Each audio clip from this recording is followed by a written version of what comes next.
What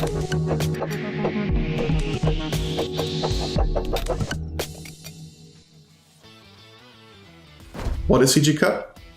Well, it's a new platform where you can learn to challenge yourself and grow with others in a community. So what you have on this platform is the Masterclasses. Masterclasses consist of 3 parts. General conversation, which is an approach gets to know everything about the artist.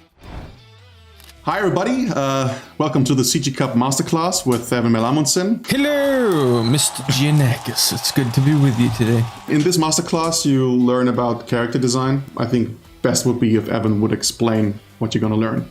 I find like one of the big issues that I've been having and that a lot of my mentees and students have been having is this idea of like sitting down to draw and then starting the process from there. And the kind of the big sort of holdover in this talk is to kind of promote this idea that the act of drawing is not the entire activity, and that sitting down to solve an ongoing problem is a lot easier than sitting down to figure out what problem to solve.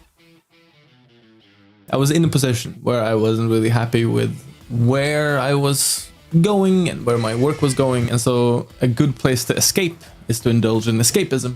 And so I got this little challenge from a friend of mine to do kind of a character a day. So I started like, okay, I have to actively pursue it. I have to actively construct and create and define for myself what do I think is cool. And so that ability to kind of to build larger settings around individual elements and kind of extrapolate like a larger setting from the combination of smaller elements, that was really useful there.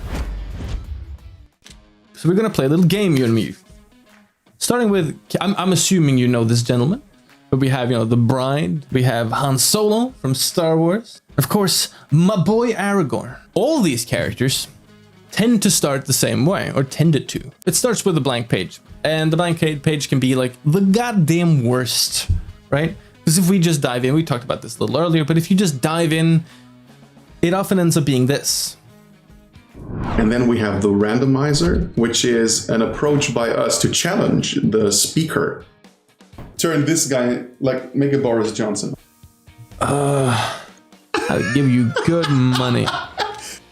Okay. So the brush I'm using right now is called Untitled Brush 221. It's one of my own design. Oh. I think I just went with the medieval take because I can't really imagine a guy in a future setting just sitting around eating eggs. Yeah. So you can see like the way I draw things. It's a basic kind of 3D version of what comes on top of it. And then there's the third part. We look at the approach of the artist to solve the problem, look into it very closely. Right into it, right? Let's see what you did. So the character in Final is quite interesting. It's the idea of a kind of the archetype of a berserker that's set with an entirely different cultural backdrop. If you've ever seen the slaughter of a cow, usually what they do now is like a piston gun that knocks him out, and kills him. In the olden days, they would either use like a big old mallet and just like brain damage. Really important thing that I knew was going to be important was that the cow's head needed to read immediately, because if people had to kind of reason out what they were looking at, that would ruin the read. So they need to be like on. And so there are tons of like little volumes and tons of little shapes in an animal's head that will kind of determine immediacy of read. And I was noticing like in the beginning, my cow looked a lot like a horse, and I was like, uh-oh, this could go badly. So this is worth pausing for, actually. Not the particular niceness of a brushstroke or line. We came to the point where I was realizing the kind of studies that I had to do. We already did the studies of the bulls in kind of their natural format, and this is more of a inside out kind of thing.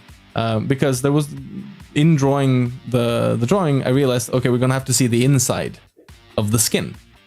And that was an excellent little chance to get some like nastiness into this guy.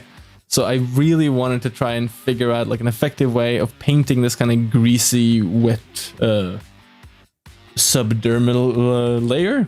Pretty difficult thing to paint. There are many more to explore, and hope to see you again on CGCUP.